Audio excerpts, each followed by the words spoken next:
Takže na úvod by som si vám dovolila povedať, že všetci projektoví partneri sú povinní zaistiť informovanie verejnosti a subjektov, ktoré sa zúčastňujú na projekte, a to o príspevku z programu vhodnými komunikačnými a informačnými opatreniami.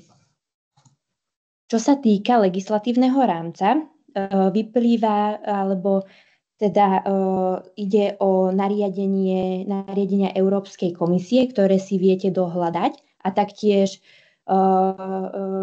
táto prezentácia vyplýva z dokumentu Manuál implementácie projektov, časť 4, komunikácia a viditeľnosť, ktorý je dostupný na našej webovej stránke.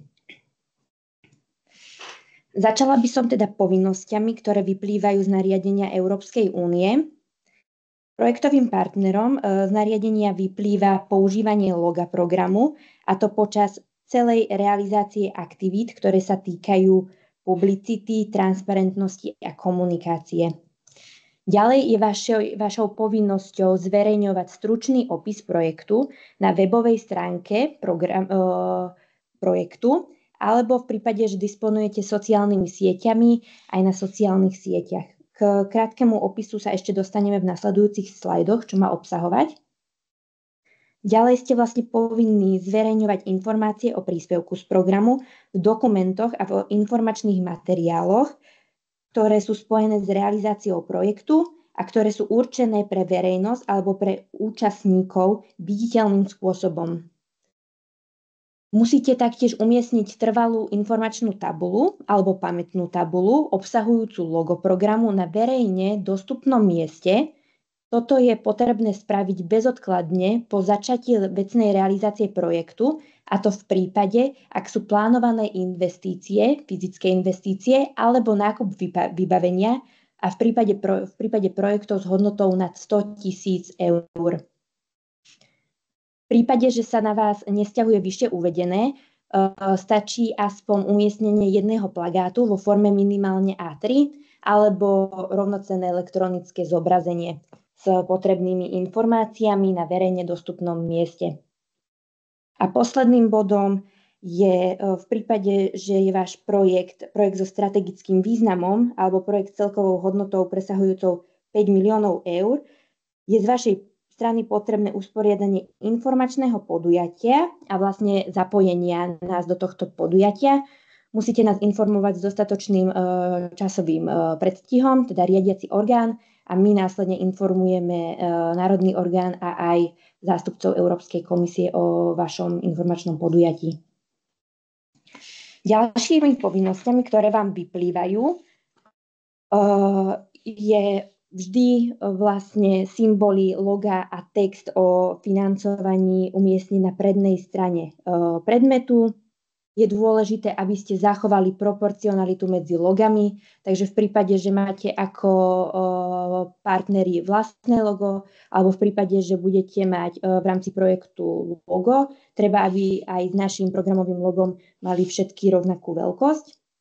Taktiež vlastne znak Európskej únie alebo odkaz na Európsku úniu musia byť vždy v takej veľkosti, aby boli dostatočne výrazné, viditeľné, čitateľné, zrozumiteľné.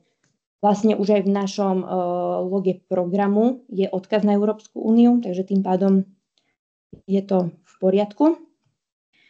Publicita môže byť zabezpečená v akomkoľvek jazyku partnera s výnimkou loga programu, ktoré je vlastne už predefinované. Ďalej je vašou povinnosťou predložiť fotografickú a audiovizuálnu dokumentáciu z realizácie projektu. Je potrebné informovať o vašich plánovaných aktivitách v rámci oblasti, v rámci teda informovania a komunikácie, a taktiež je potrebné informovať o dôležitých etapách projektu, o výstupoch a výsledkoch projektu. Publicitu posudzujeme z dvoch hľadisk, z hľadiska výstupov projektu a z hľadiska prostriedkov nosičov publicity. Z hľadiska výstupov projektu výstup slúži k naplneniu cieľov projektu, čiže ide o nejakú publikáciu, kultúrne podujatie, školenie, nakúpené zariadenie. Z hľadiska prostriedkov nosičov publicity jeho cieľom je upútať pozornosť verejnosti na daný projekt, čiže môže ísť o nejaký leták, plagát, pozvánku. Každopádne v oboch prípadoch je potrebné si dávať pozor, aby boli splnené všetky povinné náležitosti publicity. Takže znovu opakujem, aby bolo správne uvedené logo, aby ste informovali o prostriedkoch z fondov EÚ a podobne. V prípade obstarávania zariadení, ktoré nie sú v cieľovej skupine pre širokú verejnosť, čo môže byť napríklad vybavenie kancelárie alebo podobne, nie je nutné označovať tieto predmety. A napríklad, ak vybavenie pre verejnosť tvorí súbor predmetov, netreba označovať každý jeden predmet zvlášť, ale označiť publicitu hromadne, napríklad informačnou tabuľou alebo plagátom. Veľmi dôležitý slajd, ktorý si teda treba zapamätať.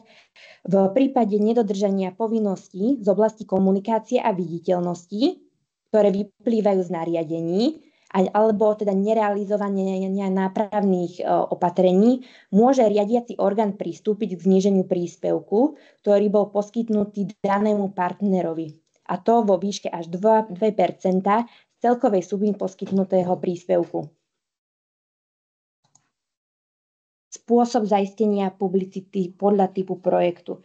Takže podľa typu projektu máme projekty nad 500 000 s financovaním infraštruktúry a stavebných činností, projekty nad 500 000 zamerané na nákup hmotného predmetu a potom máme vlastne príspevok z verejných zdrojov pre partnera vo výške do 100 000 eur a príspevok z verejných zdrojov pre partnera vo výške 100 000 a viac. Ak máte teda projekt nad 500 000 eur s financovaním infraštruktúry a stavebných činností, je z vašej strany povinnosť umiestniť v mieste realizácie projektu dočasnú veľkoplošnú reklamnú tabuľu. Táto tabuľa musí obsahovať logo programu, názov programu, názov a cieľ projektu a odkaz na webovú stránku projektu alebo programu. Tieto informácie musia zaberať aspoň 25% plochy danej tabule a táto tabuľa by mala mať rozmery minimálne 250 x 150 cm. Následne po fyzickom ukončení projektu sa táto dočasná veľkoplošná tabuľa nahradí trvalou vysvetľujúcou tabuľou. A to najneskôr do 3 mesiacov. Táto trvalá tabuľa musí rovnako obsahovať logo programu, názov, cieľ projektu a výšku podpory z fondov.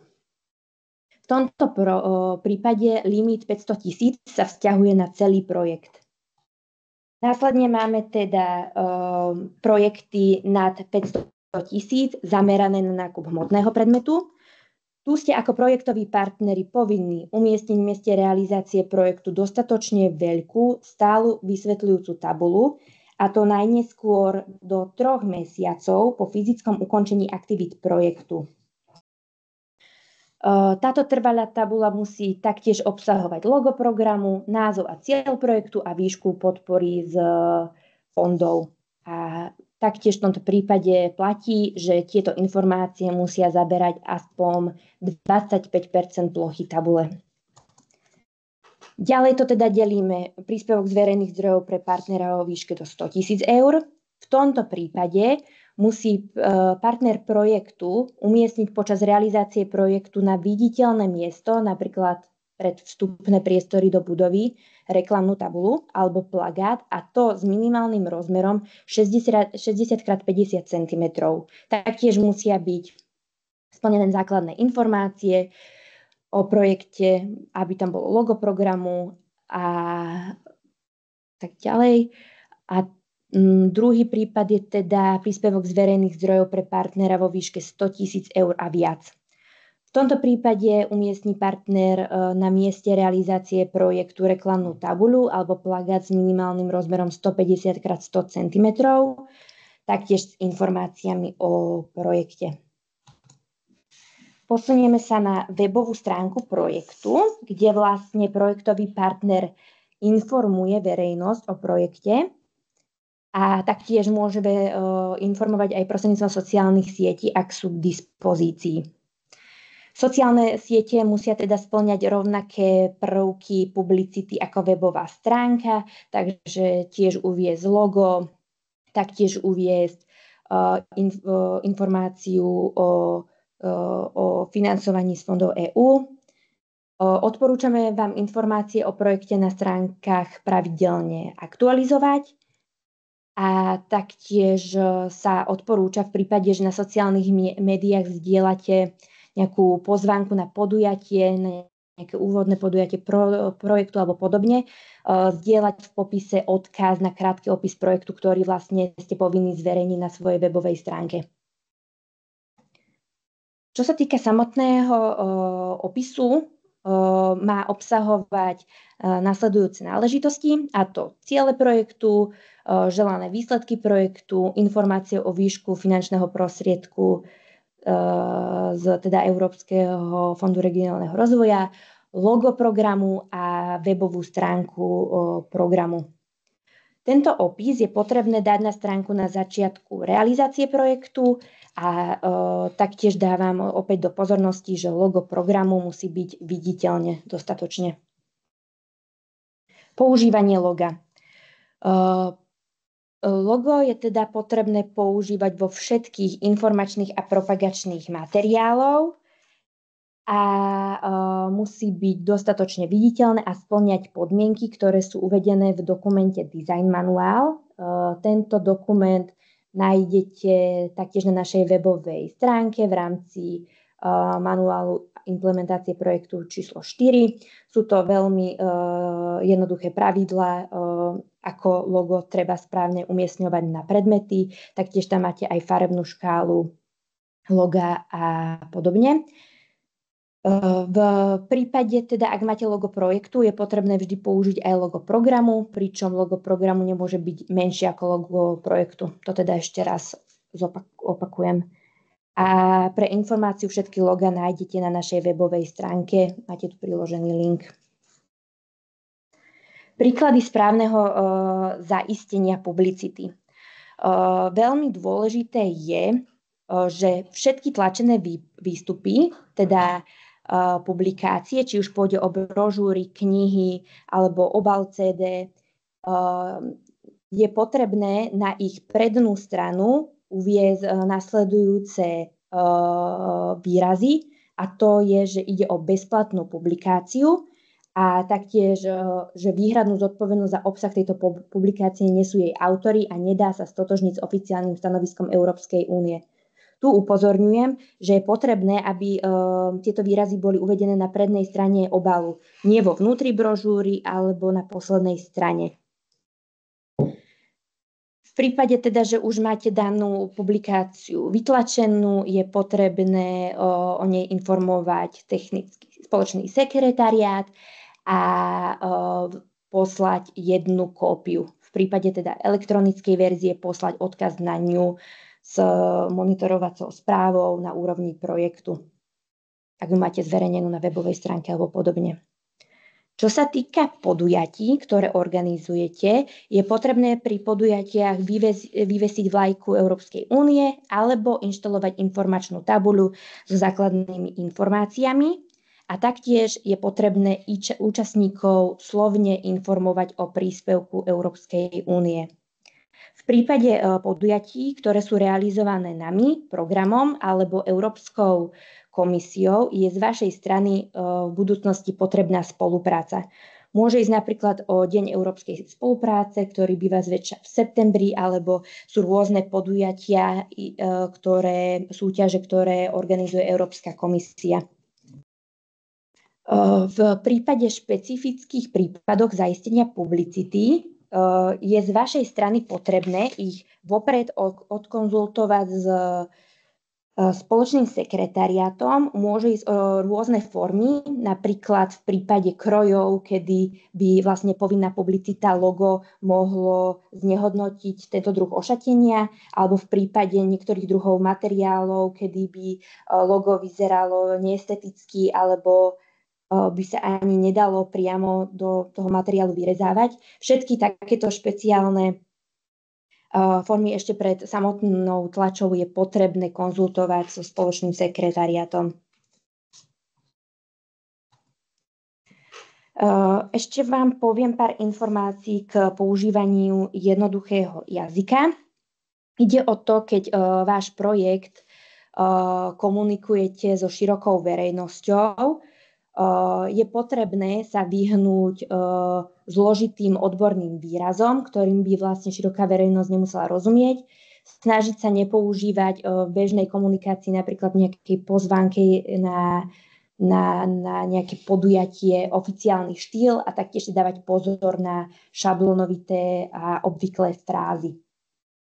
Čo by som odporúčila, je určite vysvetľovať neznáme pojmy prostredníctvom prístupnejších definícií, zvoliť si princíp, že najdôležitejšie informácie zvolíte ako prvé, informácie chronologicky zoradíte, snažiť sa o princíp jedna veta, jedna myšlienka, vytvárať krátke vety, snažiť sa osloviť príjemcu odkazu napriamo. Taktiež sa snažte používať aj na sociálnych sieťach, na webovej stránke slova každodennej komunikácie, snažte sa dešifrovať skratky a používať slovesa, ktoré vedia oživiť daný text. A ako správne komunikovať projekt? Odporúčame vám pri písaní si usporiadať dôležité fakty a potom doplňať ostatné informácie, nejakú emóciu do toho textu a podobne. Napísať jasný, výstižný a pútavý nadpis príbehu, čo ďalej osloví toho čitateľa, či si daný text prečíta alebo nie. Vytvoriť príbeh pre ľudí a o ľuďoch, ako projekt vyrieši ich problémy, ako obohatí danú oblasť a podobne. Využívajte fotografie a videá, ktoré sú v dnešnej dobe najvirálnejšie. Využite storytelling, čiže článok píšte vo forme príbehu. Na sociálnej sieti sa nebojte používať emotikony, hashtagy a vytvorte si komunikačný plán. Komunikačný plán nájdete aj vlastne v manuáli implementácií projektov časť 4, kde si vlastne viete vytvoriť komunikačný plán. Zvolíte si cieľové skupiny, komunikačné ciele, komunikačné aktivity, komunikačné nástroje a teda určite úlohy medzi partnermi, kto bude mať čo na starosti. To by bolo z mojej strany komunikácie a publicity všetko. Teraz navrhujem